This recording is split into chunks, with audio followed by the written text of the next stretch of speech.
stretch? Everyone's like very restless tonight. Should we stand up? Yeah? If you're sitting down? They want to do like some yoga style? No? No one's into it at all? All right, I'll just keep doing it on my own. Thanks. All right. I guess we'll get started. Come on, folks. Here we go. Okay. Wow. Tonight, I'm trying to figure out how to use the clicker. All right. So I want to talk about how we visualize the design process tonight. This is something I've been thinking a lot about lately. I work at Pivotal Labs, and we expect a lot out of our designers. They really do end-to-end product development. So they're doing sort of exploratory research, contextual research. They're designing all of the products. We're testing everything with users, and then we're working with engineers to implement them. I feel like I found my people. They're all process junkies, and I'm a process junkie, so it's working out really well for me in that way. But what I'm talking about is something like this. So as designers, it can be kind of hard to talk about what it is that we do. This is an example of something that I feel like I've been seeing for maybe like the last 10 years. And it's talking about focus in the design process, right? So first you're going to go broad. You're going to try and understand like who your users are, what problems are you solving, and then that's going to be your framework to define what it is that you're building. And then you're going to go again broad as you're developing concepts, prototyping them, and testing them. I would say 10 years ago, this cycle is probably like the test is when people are trying to launch products, which means there's not a ton of testing involved. But now I think with software, this cycle is much shorter, and you can do this whole thing with one feature. But what I'm really interested in talking about is how do we communicate that what's known as like the fuzzy front end of the design process. So specifically, who are you designing for, and what problem are you solving? Sounds simple, right? It's not.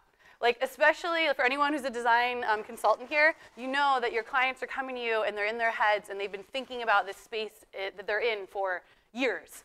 And so they're like, okay, we just have this one problem to solve. So more importantly than that, I love shipping products. Sounds like it's not that big of a deal, but when you're working in the physical product world, when I started out, I remember like being a designer and you're putting your heart and soul into something, and then you're sort of like passing it off into the abyss of the client or another like area of the company you're working in, hoping that someday it's going to see the world and come to market and be a real product.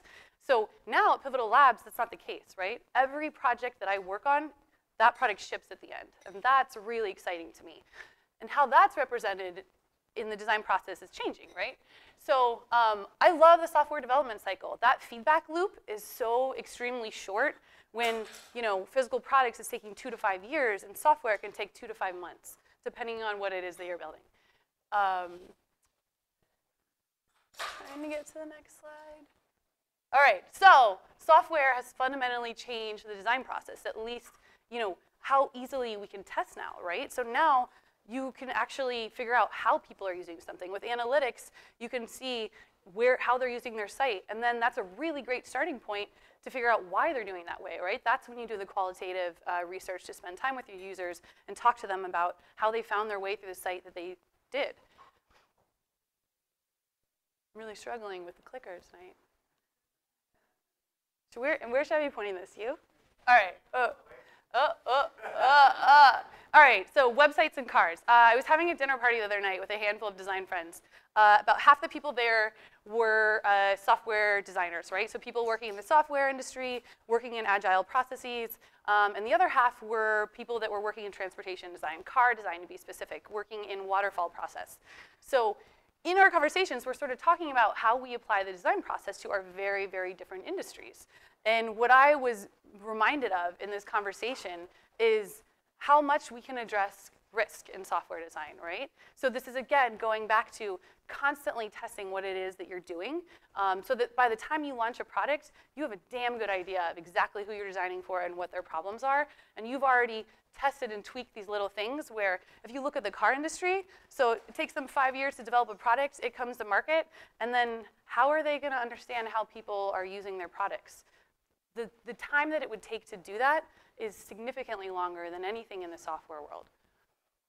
So if we come back to this is something that the Stanford D School puts out, right? So this is the same sort of visualization of the design process that I talked about earlier. And I think what the D School's really good at is getting people to prototype quickly and test it. And I really respect them for that. But I think they're coming from a mindset of physical products. I can say that because I helped teach this when I was there, which this doesn't really fit anymore. It doesn't fit for software.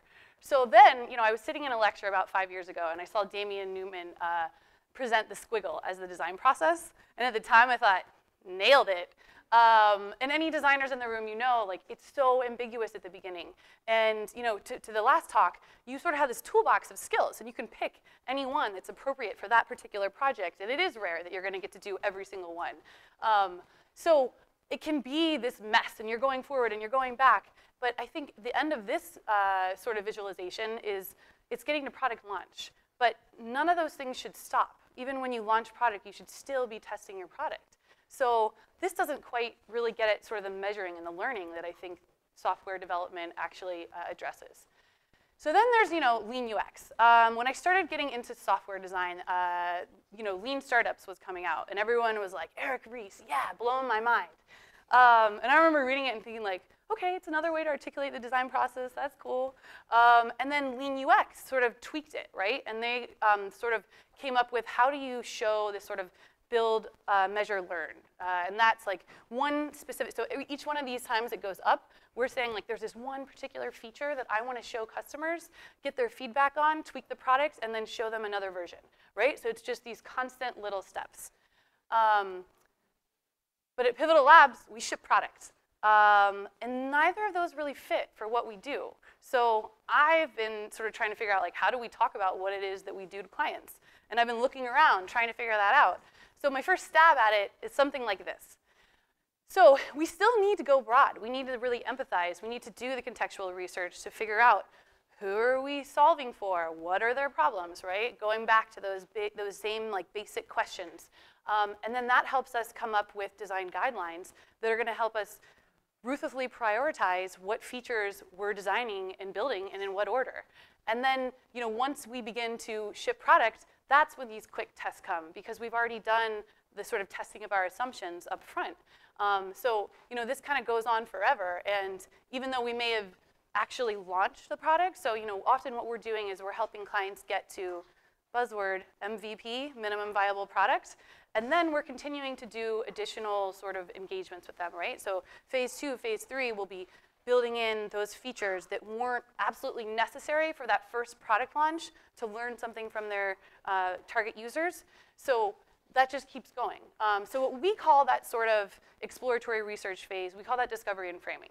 So we're often doing that to validate our customers' true goals for the project. Again, like how are we aligning their business goals and their user goals? Because often they aren't the same thing, but they've got to be a successful product.